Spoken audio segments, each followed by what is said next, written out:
Добрый день, шановное господарство. З вами канал Свобода Премиум. Я Юрий Даркахруст и наш сегодняшний гость, наш суразмоўца, социолог Алексей Ластовский. Алексей, добрый день. Добрый день усім.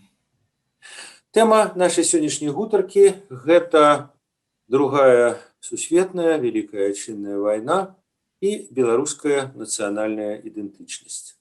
Гэта тэма шматлікіх даследаванняў Алексея, так что ему тут называется и карты у руки.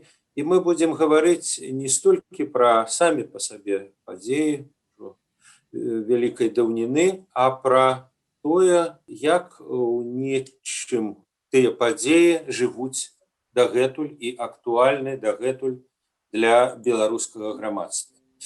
Алексей, 11 гадоў таму, здаецца, у 10-м годзе вы пісалі ў даследаванні, грунтаваным на падставе шматлікіх сацыялагічных апытанняў, причем розных цэнтраў.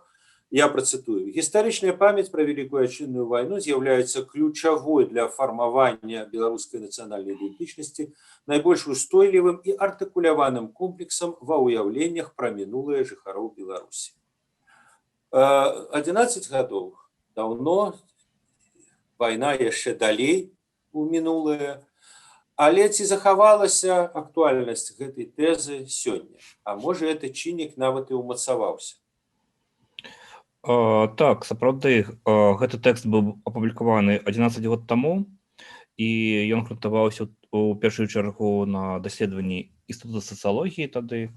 Але мы можам згадаць, што за гэты час былі іншыя даследаванні, так, якія пацвярджаюць па сутнасці тую выснову, якую я тады сфармуляваў, так, менавіта пра цэнтральнасць і значнасць тэмы Великай Отчиннай вайны для гістарычнай памяці беларусаў. Чаму яна, напрыклад, захоўваецца, так, хаця праходзіць час, паміраюць ветэраны, паміраюць людзі, якія памятаюць эту вайну і маглі б расказваць пра ўласны досвед. Мы ўжо пераходзім у стадыю, якую даследчыкі называюць пост-меморі, постпамяць, так, калі важней не размовы, сувязь з непасрэднымі сведкамі, а важней тое, як эту памяць ретрансліруюць культурныя інстытуцыі. І ў першую чаргу это, безумоўна, дзяржава. А ў выпадку Беларусі мы маем сітуацыю, калі нашы ўлады лічаць сябе такім галоўным ахоўнікам памяці пра Великую Отчинную вайну. І, адпаведна, шмат інвестуюць у падтрыманне гэтай памяці, і гэта адбываецца і праз школьную сістэму адукацыі. Напрыклад, я учора быў у Новополоцку на цэнтральнай плошчы, там хадзілі школьнікі маршамі, строем і спявалі салдацкія песні. Гэта адзін з такіх вельмі моцных інструментаў, так, падтрымання гэтых памяці, калі это ўсё не толькі на ўзроўні падручнікаў, але і праз такія целесныя практыкі. І мы маем зноў жа дзень перамогі, які з'яўляецца адным з буйнейшых святаў у нашай краіне. Бачым шмат рэтрансляцый па ўсіх магчымых культурных каналах. То есть для беларускай дзяржавы гэта з'яўляецца вельмі моцным такім інструментам нават уласнай легітымнасці, так, таму што яна ахоўвае гэту памяць, але і гэта падтрымлівае легітымнасць беларускай улады, таму што это нашчадкі перамогі, так, нашчадкі тых, хто перамог Гітлера, так, і мы павінны ушаноўваць у тым ліку Лукашенка, яго ўладу менавіта за гэта, так, калі абапірацца на гэту рыторыку. І адпаведна, паколькі няма па сутнасці такіх моцных гульцоў на гэтым полі, якія маглі б стварыць нешта альтэрнатыўнае, то, конечно, памяць пра Великую Отчинную вайну яна дамініруе. Хаця, зноў жа, я мушу згадаць, што ўсё-такі гэта такая манаполія поўная, яна была крыху размытая за апошнія гады, паколькі адбылося некалькі важных такіх падзей, якія рэактуалізавалі іншыя комплексы. Напрыклад, святкаванне стагоддзя БНР. І таксама такі досыць значны публічны рэзананс мела перапахаванне Кастуся Каліноўскага. Так? Вось гэтыя две падзеі, яны хоць і не мелі такі ўзровень выхаду на ўсё беларускае грамадства, але ну, у значнай ступені пашырылі кола людзей, якія ну, у большай ступені арыентаваны на нацыянальную версію гісторыі. Так? І гэта таксама прывяло да павелічэння такой нейкай разнастайнасці у гэтым ключы. Алексей, вот вы недавно опубликовали даследаванне, ўжо, здаецца, летась, у якім адзначылі, што ў апошнія гады, можа, дзесяцігоддзя, улада стала ўключаць свой гістарычны наратыў, ну, неяк больш шырокую гістарычную рэтраспектыву. Там і полацкае княства, і Великае княства літоўскае, і другія элементы, не толькі якія зводзяцца вот да вайны. Але палітычны крызіс, пратэсты мінулага году гэта памяняла. Ужо там і Вітаўт, і полацкае княства у бок, а ў цэнтры ізноў аказалася Вялікая айчынная вайна. Другая сусветная, і як бы ўсё падаецца праз гэтую прызму. Што, маўляў, вот Александр Лукашенко, як нашы савецкія салдаты, 41-м, ці под Сталинградом, а тыя, што з таго боку, это фашисты.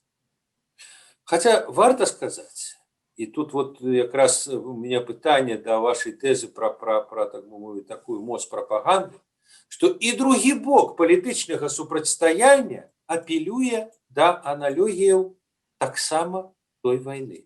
Акрэслена гэта гестапо, а МАП это карнік. Мы весь час чулі воклічы маніфестантаў супраць АМАПу, супраць міліцыі фашысты. І цяперашні заклік Павла Латушкі вот выйсці на вуліцы менавіта 9 траўня таксама з гэтага шэрагу. І он сказаў таксама, калі Лукашенко будзе разганяць людзей, ён стане фашыстам. Вот вы пішаце в этом сваім артыкуле «Мобілізацыя міту Великай айчыннай вайны, якая расколвае грамадства». Але як же расколвае? Міт высвятляецца, аб'ядноўвае. Это каштоўнасць і для тых, і для тых. Бо як бы вот тыя маніфестанты, якія крычаць міліцыі, они не крычаць ім «вы сталіністы», там, ці «вы НКВДисты», ці «вы чекісты».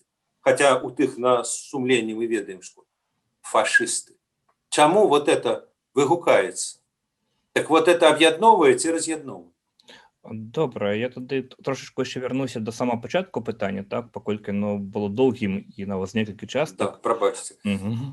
Вось. І калі мова ішла пра маё даследаванне, пра тое, што беларуская дзяржава пачала інтэграваць у свой такі гістарычны наратыў, у тым ліку і элементы, звязаныя са старажытнай гісторыяй, то есть ссылкі да полацкага княства як такой першай формы беларускай дзяржаўнасці, да падкрэслівання дамінавання беларускага элемента ў Вялікім княстве літоўскім, то это грунтавалася на аналізе новай хвалі школьных падручнікаў па гісторыі Беларусі, так, якія паявіліся за апошнія гады. Вось. І вот я спрабаваў зразумець, чаму вот адбыўся такі пераход, бо раней такого не было, так, не было так артыкулявана звяртанне да старажытнай гісторыі. Вот. Мне падаецца, што пасля падзей 2014 года, то есть паўстала пытанне ў тым, што можа быць, што аднаго міфа Великай айчыннай вайны недастаткова, так, каб падтрымліваць нейкую культурную адметнасць, паказваць, што беларусы яны ўсё ж такі не асобныя нацыі, а не просто там частка вялікага расійскага народу, да, што в прынцыпе нават і для Лукашенко, безумоўна, ўсё ж такі з'яўляецца нейкай задачай, так. Вось. І мне падаецца, што якраз гэтыя асылкі да старажытнай гісторыі, яны не ўводзяць нас у канфлікт з Расіяй, але як бы паказваюць трошечку нейкую адметнасць, так. І ў гэтым плане яны былі досыць утылітарнымі, але зноў жа, заўважце, это было ўведзена ў школьныя падручнікі літаральна пару год назад. То есть цяжка сказаць, каб это ўжо магло мець нейкі доўгатрывалы эфект, так. То есть таму што про Великую Отчинную войну нам десятигоддзямі так распавядаюць. І распавядаюць праз усю моц дзяржаўнага апарата прапаганды, так, і то есть это мае непасрэдны эфект на свядомасць людзей. Тое, што я апісваў, гэта такі інтэлектуальны феномен, які цікавы і мае сваё значэнне, але наўрад ці мог бы аказаць вялікае значэнне на масавую свядомасць у гэты момант. І зноў жа мы бачым, што калі распачаліся пратэсныя маршы, таксама досыць масавыя, так, калі там прымалі ўдзел сотні тысяч людзей, то можна звярнуць увагу, што практычна не выкарыстоўваліся спасылкі да нацыянальнага наратыва, так, то есть там да Великого княства Літоўскага, да паўстання Каліноўскага, да БНР, то есть практычна это все адсутнічала. Тое, што там я мог нейкім чынам бачыць, зафіксаваць нейкія плакаты, то это зноў рыторыка, про якую вы згадвалі, што фашысты, там Нюрнбергскі трыбунал, карнікі і гэтак далей. То есть то, што нейкія плакаты там ці лозунгі, якія гучалі падчас гэтых маршаў. То есть мы бачым, што абодва бакі пры нарастанні палітычнай канфронтацыі яны звярнуліся выключна да Великой Отчинной войны як такого трывалага і замацаванага сімвалічнага рэсурса, так, які ўсе ведаюць і які можа выклікаць непасрэдны эмацыйны адказ у кожнага беларуса, так, бо там большасць па сутнасці мала там і ведае там і пра Великое княства Літоўскае і пра Костуся Каліноўскага, а вось пра Великую Отчинную войну ведаюць літаральна усе. Так, і у некаторай ступені гэта таксама стала нейкай такой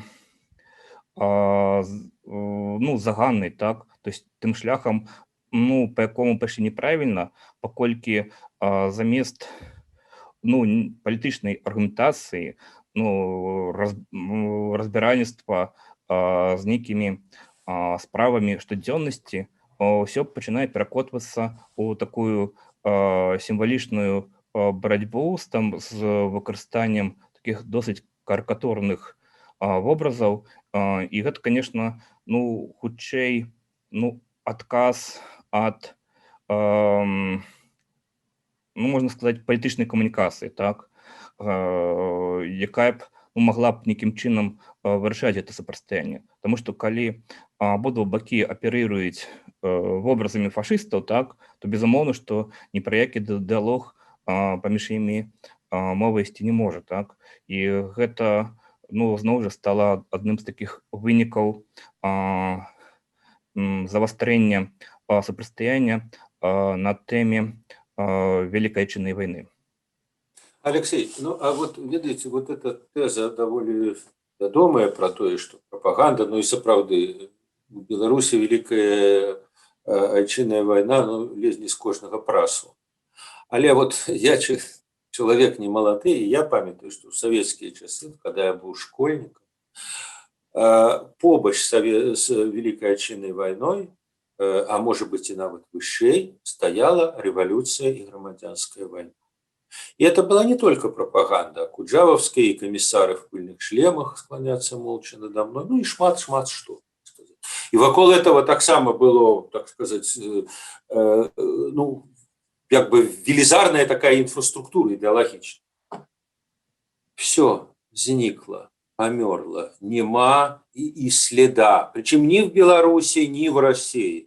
В России, до речи, нават, я бы сказал, хутчэй ухил, он такой аккуратный, Ленин где лежал, там и лежит, але ухил, как бы в белый наратив. Уже коли нават Путин говорит с высокой трибуны о помылках Ленина, который Великую Россию развалил, президент России. Але я про другое. То есть вот чем заўгодна можно спекуляваць. В принципе, спекулююць каштоўнасці. И, может быть, улада, белорусская улада, спекулюя Великой Отчинной войной, потому что это каштоўнасць для людей, тому на этом можно гулять. А на громадянской войне, там, на Чапаеве, на Фрунзе, а кто это, что это? Сапраўды, мы можам яшчэ звярнуцца да сталічных даследаванняў канца 80-х гадоў, якія праводзіліся яшчэ ў Савецкім Саюзе, так? І тады, калі апытвалі людзей і калі спрабавалі узнавіць іх контур гістарычнай памяці, то там выяўлялася, што вот падзеі вялікай кастрычніцкай рэвалюцыі у свядомасці былі цалкам тады канкурэнтнымі з вялікай адчыннай вайною, так? Вот. Але фактычна, глядзіце, то есть сама перабудова, яна шмат у чым і прывяла да рэвізіі, да перагляду значнасці камуністычнай ідэалогіі, і вялікая кастрычніцкая рэвалюцыя это фактычна быў падмурак, так? Это ўсталяванне ўлады камуністаў у Савецкім Саюзе, і далейшае стварэнне Савецкага Саюза. Вось. І такая імклівая публічная дэградацыя вот, камунізму, і гэта фактычна прывяло і да вымывання і тэмы вялікай кастрычніцкай рэвалюцыі і грамадзянскай вайны. Але разумееце, што людзям заўжды трэба мець нешта пазітыўнае, так? Бо цяжка вот, усведамляць сябе па негатыўных крытэрыях, што я там належу да народа, які здзяйсняў толькі дрэнныя ўчынкі, які заўжды быў па чымсьці панаваннем, народ, які здзяйсняў там такія ганебныя ўчынкі в гісторыі, там супрацоўнічаў з нацыстамі і гэтак далей. І калі людзі пачынаюць пра гэта пастаянна пра гэта казаць, то это выклікае вельмі такую траўматычную рэакцыю. То есть людзям усё роўна трэба мець нешта пазітыўнае для гонару, каб разумець, што ты належыш да нейкай супольнасці, якой ты можаш ганарыцца. І калі адбылося размыванне вось этого ідэалагічнага апарату рэвалюцыйнага бальшавіцкага, то адразу ж на першае месца фактычна і ў ельцынскія часы ў Расіі выйшла вялікая адчынная вайна. То есть і калі у СССР былі такія два, скажем, міфы, на якіх базавалася гістарычная памяць і легітымнасць Савецкага Саюза, то мы бачым, што ў постсавецкія часы то ўсё як бы злілося толькі ў адзін такі колас вялікай адчыннай вайны. А вот, дарэчы, як бы вы маглі ахарактарызаваць, наколькі паспяхова адбываецца, так бы мовіць, нацыяналізацыя другой сусветнай і перамогі ў ёй? Мы памятаем гэтыя з'явы на ўзроўні урадавай палітыкі. Это такая мягкая забарона акцыі «Несмяротны полк», і, здаецца, і сёлета яна так не тое, што дазволена, не факт, што яна пройдзе. Адмова ад георгіўскай стужкі. Вот в сувязі з леташнімі падзеямі, як бы в афіцыйным дыскурсе, беларусы ізноў пераможцы разам з усім савецкім народам, найперш з расейцамі. І другое пытанне, все-таки вот в массовой свядомасці, у свядомасці людзей, скажем, якія апаніруюць уладзе, адбываецца вот нацыяналізацыя другой сусветнай, што, я разумею, что люди так прямо не проговаривают, что мы белорусы, перемогли в другой сусветной войне. Так, глядите, мне падаецца, что таким апогеем вось этой тенденции национализации, калі падкрэсліваецца менавіта беларускі чыннік, так, что беларусы это народ, які найбольш пацярпеў у вайне, і народ, які унёс найвялікшы унёсак у перамогу над гітлерызмам, і разам з тым такое замоўчванне, напрыклад, савецкага народа, расійскага народа, адмова ад расійскіх сімвалаў, то, што мы можам назваць такой нацыяналізацыяй, то яно было самым такім у максімальнай ступені выяўленым падчас марша на дзень перамогі ў мінулым годзе. Таму што там гэта ўсё наклалася на складаныя беларуска-расійскія стасункі, і ў эканамічнай сферы, і было шмат непаразуменняў па таму, як змагацца з пандэміяй, так. То есть як бы у Беларусі і Расіі тады былі абраныя розныя стратэгіі, і это таксама прывяло да такой інфармацыйнай вайны, якая ну, разгортвалася непасрэдна перад парадам. Вось. І памятаем, што тады ніводзін расійскі палітык не прыехаў на гэты парад, хаця ну, можна это было ажыццявіць пры ажаданні. Вось. І падчас гэта параду Лукашенко сабе рэпрэзентаваў ну як ну нейка адзінага захавальніка гэтай памяці, таму што у той момант у мінску адбыўся ледзьве не адзіны парад на постсавецкай прасторы, так, паколькі у Маскве, напрыклад, ён быў перанесены на пазнейшы тэрмін.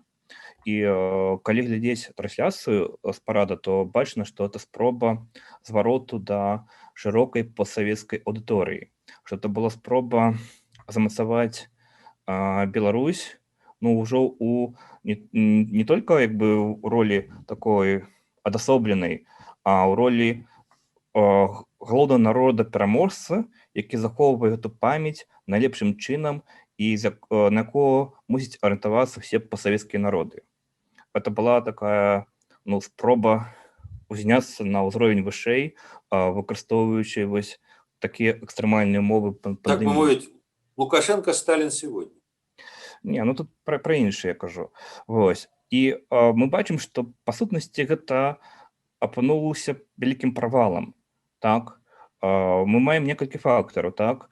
То есть, па-першае, трансляцыю глядзела ну, вялікая колькасць людзей, так, параўнальна з тымі амбіцыямі, колькі укладвалі, это можна праверыць па лічбах на YouTube-канале, так, колькі праглядаў. То есть, напрыклад, у трансляцыі з Масквы куды большая, так. У Маскве, у Расіі забаранілі паказваць трансляцыю з парада ў Мінску. Зноў жа, цікавы такі фактар.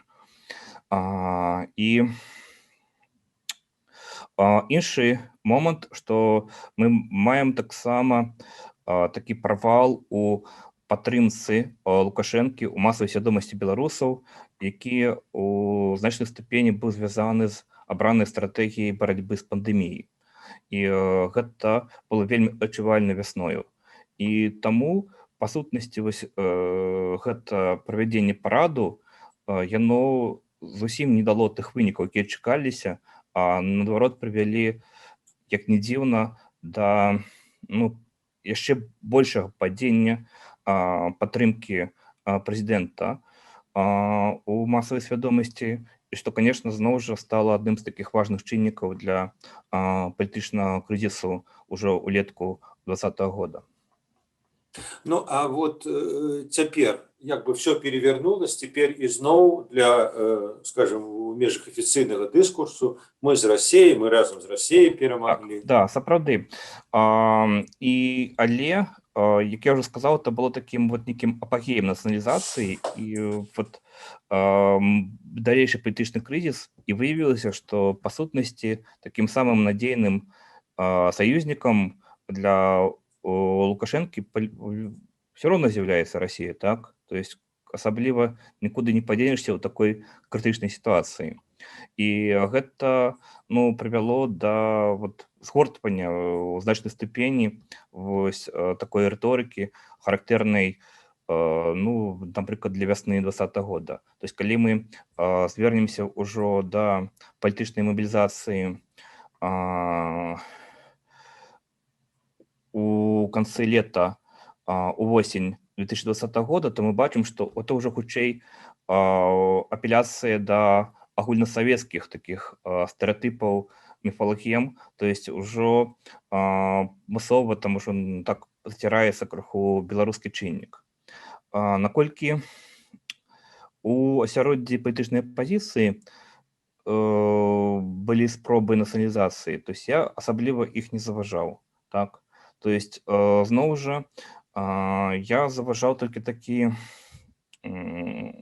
спосаб апеляцыі да такого, скажем, да маральных аспектаў, так. То есть калі мы у першую чаргу абвінавачваем іншы бок наших апанентаў, то есть там сілавыя структуры у тым, што яны паўтараюць нейкія мадэлі паводзінаў, якія атаясамляюцца са злом вялікай Адчыннай вайны. То есть, але гэта, скажем, зноў жа вельмі агульныя такія аспекты, якія не маюць прыкмет нацыяналізацыі.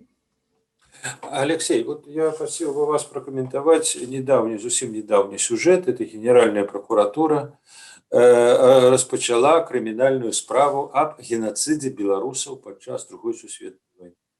Вот для чаго гэта робіцца, зроблена? Бо жахлівы маштаб нацысцкіх злачынстваў, так здаецца, ніхто не аспрэчвае. Ні апаненты ўлады, ні немцы, дарэчы. І даводзіць гэтыя маштабы, это як бы ламіцца ў адчыненыя дзверы. Хаця пры этом дастаткова спрэчна, ці быў адносна беларусаў менавіта геноцид. То есть, да, іх было вельмі шмат знішчана. Але ці было это знішчэнне паводле этнічнай прыналежнасці? Вот адносна габрэяў і цыганоў гэта сапраўды быў геноцид, бо іх забівалі за тое, што яны габрэі і цыганы. Але справу аб геноцидзе там габрэяў ці цыганоў прокуратура не пачынае справу аб геноцидзе беларусаў. Так, сапраўды, это была такая вельмі цікавая ініцыятыва, і якую, конечно, трэба разумець у кантэксце палітыкі памяці мінулага дзесяцігоддзя, асабліва у міжнародным кантэксце, дзе ідзе такая паўсюдная маніпуляцыя тэрмінам геноцид, бо яно мае такое вельмі моцнае значэнне, так, якое надае нейкай дзяржаве, нейкаму народу статус пакутніка, так. І ужо у сістэме міжнародных стасункаў апошніх часаў, то есть чым больш ты маеш такого статуса пакутніка, так, тым больш палітычных правоў ты маеш у сучаснасці.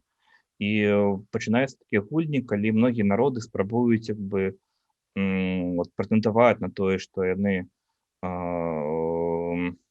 што над імі ажыццяўляўся геноцид, паколькі это такое самае апошняе маральнае пасверджанне твайго існавання і права быць прынятымі іншымі.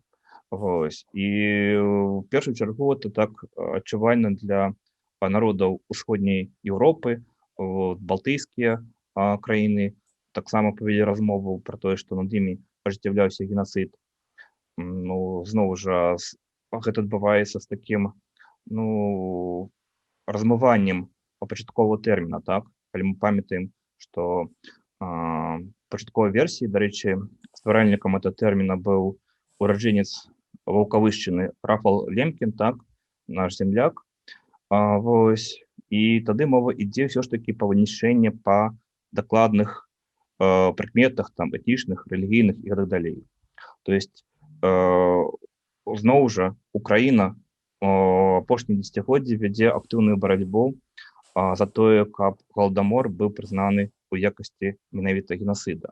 Так? То есть, і беларусы тут не з'яўляюцца нейкімі вынаходнікамі велосипеда. Так? То есть, это тое, што актыўна выкарыстоўваецца зараз у міжнароднай палітыцы, так, іншая рэч, што для чаго это ўсё робіцца. Безумоўна, знайсці зараз непасрэдных здзяйсняльнікаў гэтых злачынстваў практычна немагчыма, так? Па банальнай прычыне, што ўжо мінула столькі часу, што нават тыя людзі, якія там маглі прымаць удзел у карных аперацыях, то есть яны ўжо памёрлі, так? Апошняе, што там можам згадаць, это там аднаго з хатынскіх карнікаў, Катрук, якога не хацела выдаваць Канада, там над ім все-таки ішлі нейкія судовыя працэсы, і ён, тым не менш, памёр. І я больш асабліва і не ведаю, каб кагосьці там можна было там знайсці вычапіць, так, ужо з жывых. То есть мы бачым, што задача, напэўна, ставіцца нейкая іншая. І я думаю і падазраю, што галоўны сэнс усёй этой ініцыятывы, каб усё ж таки выявіць тых мясцовых калабарантаў, можа быць і таксама украінскіх калабарантаў, якія прымалі ўдзел у карных аперацыях у Беларусі, а гэта можна зрабіць, і выявіць іх сувязі з тым, што яны выехалі за мяжу, што іх падтрымлівалі акрэсленыя структуры. Ну, напрыклад, вядома, што многія з беларускіх калабарантаў, якія выехалі за мяжу, далей супрацоўнічалі з ЦРУ. То есть, паколькі апошнім часам архівы СРУ на гэты конт былі апублічаныя, так, то гэта стала такой магчымасцю для гістарычных даследаванняў. Але зноў ж гэтыя рэчы, якія ў сучаснай палітычнай сітуацыі могуць быць выкарыстаныя ў палітычнай гульні. Так, паколькі зноў жа мы маем справу, калі палітычнае супрацьстаянне пераводзіцца ў сімвалічнае, так, што беларускія ўлады тады абвінавачваюць пратэстоўцаў у тым, што яны з'яўляюцца нашчадкамі калабарантаў, так. І тады, ізноў жа, гэта яшчэ кладзецца ў канспіралагічную схему, паводле якой беларускія пратэсты яны інспірыраваныя звонку рознымі варожымі дзяржавамі і іх спецслужбамі, так. То есть тлумачэнне не ў тым, што тут нейкая масавая незадаволенасць, а тлумачэнне ў тым, што гэта правакацыя спецслужбаў. Так, і тады атрымоўваецца, што выкрыццёвваць тых сувязей гістарычных, што беларускія калабаранты там яны, напрыклад, маглі браць удзел у карных аперацыях і потым з'ехалі на захад і карысталіся падтрымкай СРУ, то это фактычна апублічванне гэтых фактаў, яно будзе тады пераводзіцца у публічную прастору як, зноў жа, абвінавачванне у актуальнай сітуацыі, што ўсе гэтыя прынцыпы, яны як дзейнічалі раней, так дзейнічаюць і зараз. І мы бачым, што у гэтай ініцыятыве вельмі мала пакуль што адчувальна жаданне пошуку справядлівасці, так, альбо тым больш тут няма нічога звязана як бы з гістарычнай прафесіяй, так, таму што пытанне генацыду гэта выключна палітычнае пытанне, так, і пастаноўка задач гэтай камісіі ў такім выглядзе, мне падаецца, яно цалкам ангажавана ў сучасную палітычную сітуацыю, і вынікі, хутчэй за ўсё, будуць накіраваны менавіта для дыскрэдытацыі пратэстоўцаў. Алексей, і апошняе пытанне, а вот ці вывучалі вы, ці ведаеце вы, як суседнія народы ўспрымаюць вот такое стаўленне беларусаў да другой сусветнай, такую ролю, которая в их идентичности адыгрывае другая сусветная. Вот, скажем, калі параўноўваць з Польшай, то ў Польшы там нацысцкі тэрор таксама быў жахлівы і вельмі маштабны, і ўрэшце рэшт самы буйны концлагер быў менавіта там Освенцим.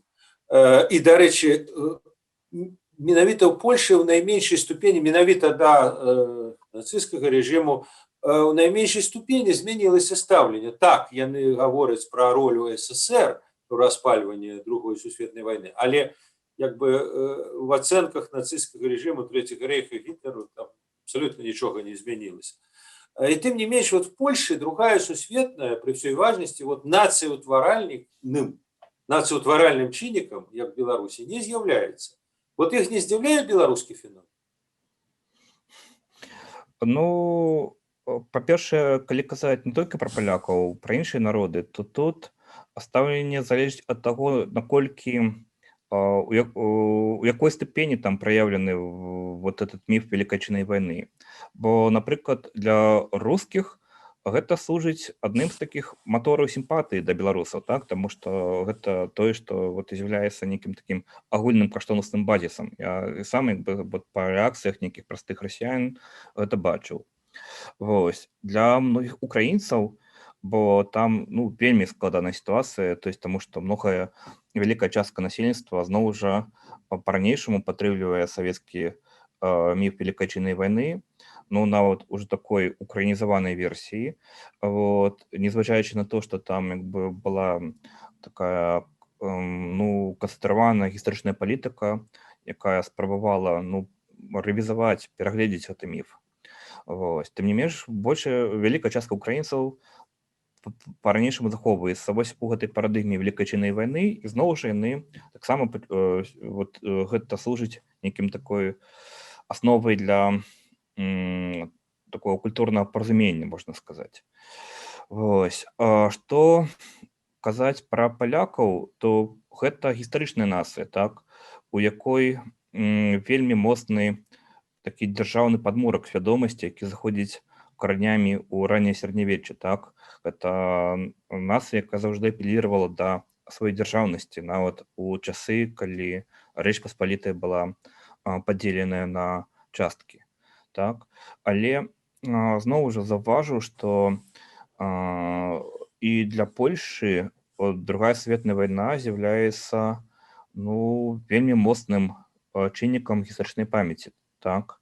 Мы можам згадаць, што не так даўно быў пабудаваны такі велізарны музей Другой сусветнай вайны ў Гданьску, так.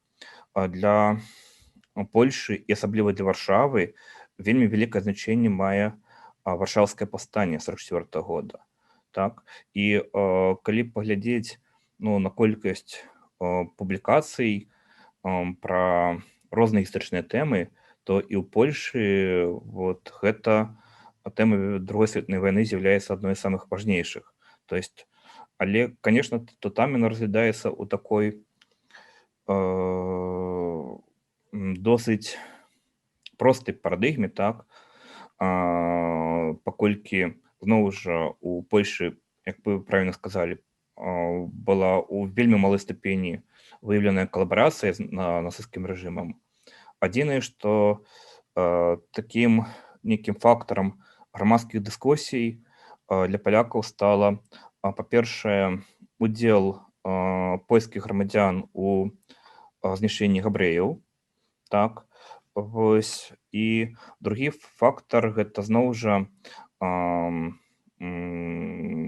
жаўнеры выклінці, так. То есть это салдаты арміі краёвай, якія працягвалі сваю барацьбу ўжо ва ўмовах прыходу савецкай арміі, так, заняцця этой тэрыторыі.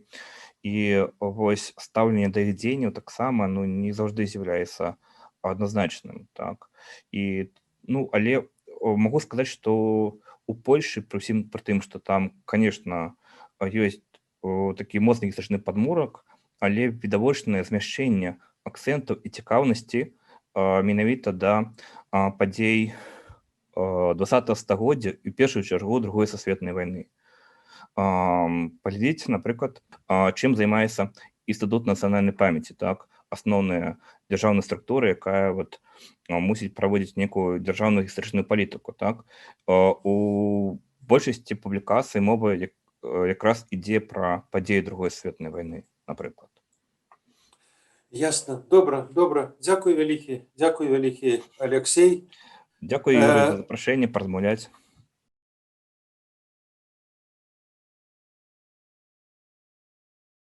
Хочаце ведаць, што адбываецца? Апошнія навіны, жывыя трансляцыі, відэа, фота. Пастаўце на мабільны тэлефон нашу аплікацыю.